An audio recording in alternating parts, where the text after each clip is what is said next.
Are you really in space still? See the hair? I don't know. We're going to have to do something for you. We don't have time for a meeting of the Flat Earth Society. Oh, yeah. I'll do that. Watch this.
Well, it was the 1980s, so the music was different, the hairstyle was different, the clothes we wore were different than today, but probably in 5 or 10 years it'll be the same. And in school, I was just like you, probably all of you there. I tried my best. I didn't always succeed, didn't always do well, but I put my best effort into school. Math and science were kind of my favorite subject. I didn't really like English and reading too much, but I've since grown out of that, and I enjoy reading now. And I played a lot of sports. And all of that happened in a little town called York, Maine, across the United States from where we're talking to you right now. Hello, my name is Steve Owen. I'm a teacher here at Riverside Prep. I'd like to ask you about the stress associated with the long periods in the space station. I'd like to ask Karen, what is the training that you get to cope with that stress and related psychological issues?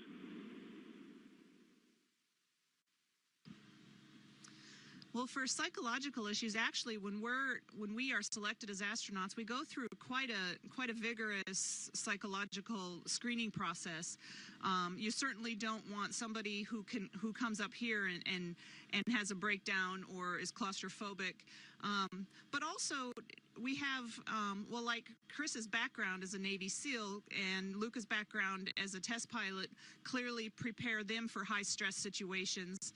I could also argue that going through the process of getting a PhD can be a high-stress thing as well. And so, generally, when people get to the point where they're applying for this job, they've been through several things in their life that are high stress, and have proven that they can handle it and that they can get through it. And then also, once we start as an astronaut, for me, who did not have a flying background or have the military background where maybe I was put under some of that stress in a very critical situation, we started flying T-38s.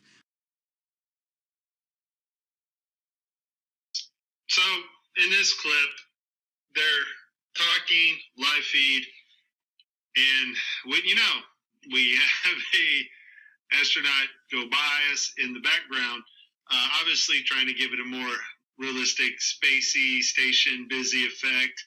The only problem is the camera that was supposed to mask this harness out, or the video feed, is busted. He's wearing a harness. You've seen their harnesses. Well, I have seen their harnesses like bulging under their clothes and pinching up on their shirts and stuff. But here the technology isn't doing its job, and it's not masking the harness. Also, there's something weird on his knee here. Working. And so we see the guy come flying along in a harness on his wires. Pretty amazing. But that's not all that goes wrong here.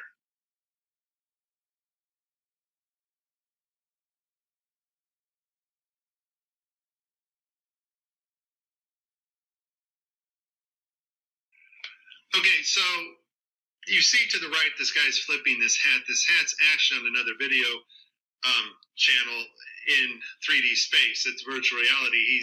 They're wearing augmented contact lenses so that they can interact with these 3D objects. Now, in this scene, So here it is. This guy isn't really holding this hat. It's not really floating in the air. They're both on harnesses dangling here. They are wearing contact lenses that through which they can see these objects. I'm just, going over it one more time. He just explained all this, but I want to make sure everybody understands. They're seeing this, and through the technology, we are also able to see it on their film. They can even do this live. I'm not sure how that all connects in, but this video is proving to you once and for all that they are frauds. Watch the guy in the green shirt here. He is supposed to be clutching something out of the air and putting it down over here. Watch. the guy on the left in the green shirt, he thinks he sees an object in 3D space that's being broadcast to him. So he grabs it and he puts it off to the side.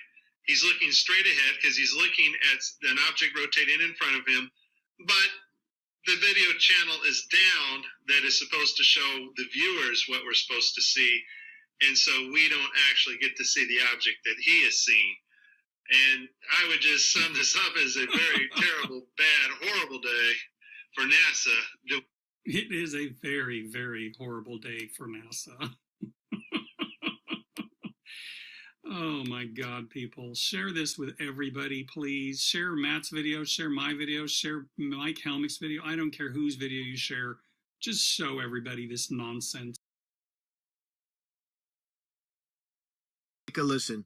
I'd go to the moon in a nanosecond.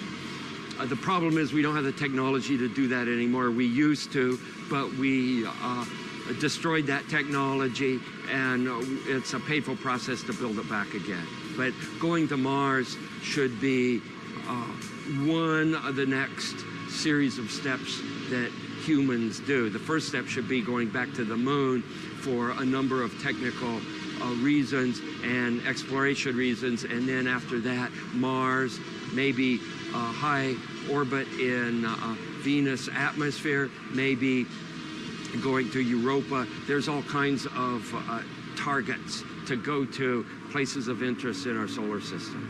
The only limit to human future is in our own imaginations.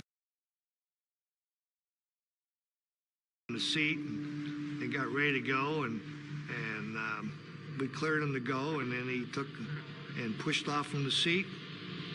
Okay, my feet are out. I think I'm dragging a little bit, so I don't want to fire the gun yet. Okay, I'm separated from the spacecraft. Ed White is flying at 17,000 miles per hour, 200 miles above the Earth. Okay, I'm out. If the spacesuit fails, the difference...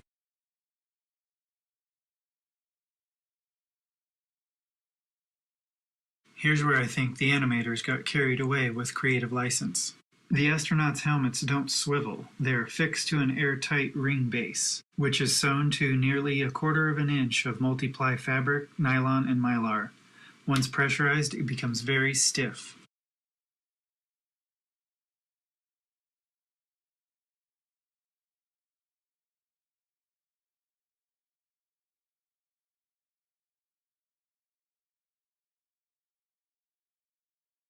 And what comes after the International Space Station once its mission is over? How do we ensure the presence of humans in space? Well, that's a great question. The plan that NASA has is to build a rocket called SLS, which is a heavy lift rocket. It's something that is much bigger than what we have today, and it will be able to launch the Orion capsule with humans on board, as well as landers or other components to destinations beyond Earth orbit. Right now, we only can fly in Earth orbit. That's the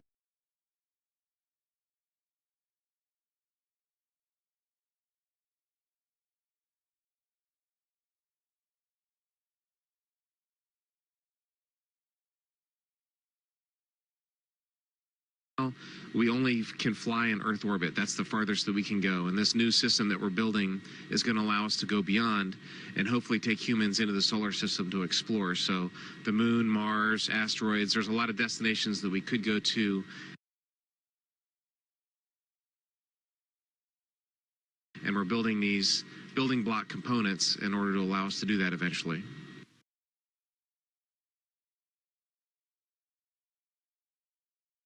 Passes over the Indian Ocean, we lose communication. As we get further away from Earth, we'll pass through the Van Allen belts, an area of dangerous radiation.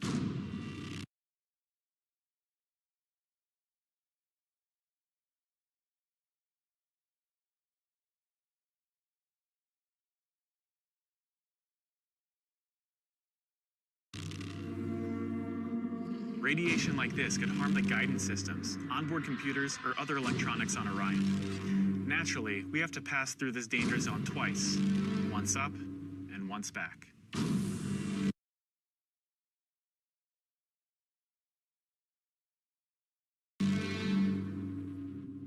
But Orion has protection. Shielding will be put to the test as the vehicle cuts through the waves of radiation. Sensors aboard will record radiation levels for scientists to study. We must solve these challenges before we send people through this region of space.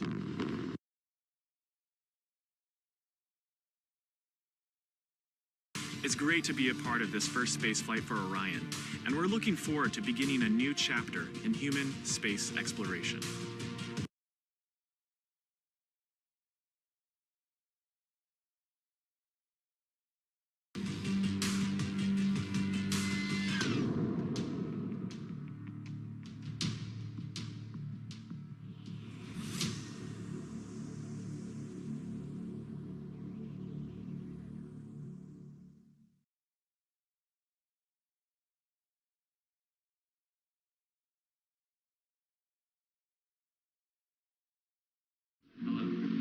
Been here once before. Nice to meet you. Good, how are you?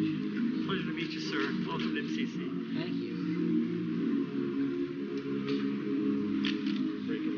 Awesome. Shove that picture. That's called the cupola, which is one of the windows we have. And that's a picture of Washington, D.C.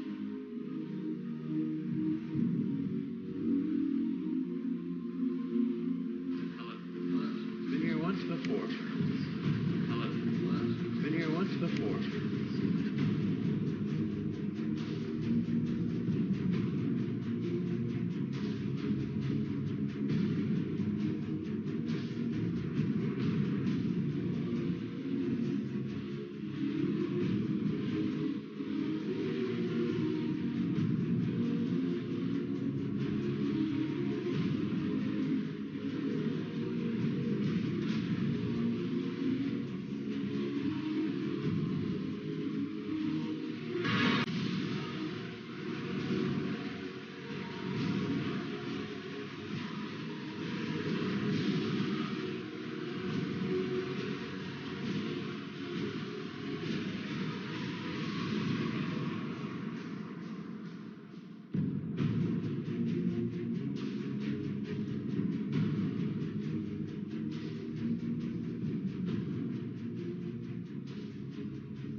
Contract, because you hate to catch a thief for something you know you didn't do.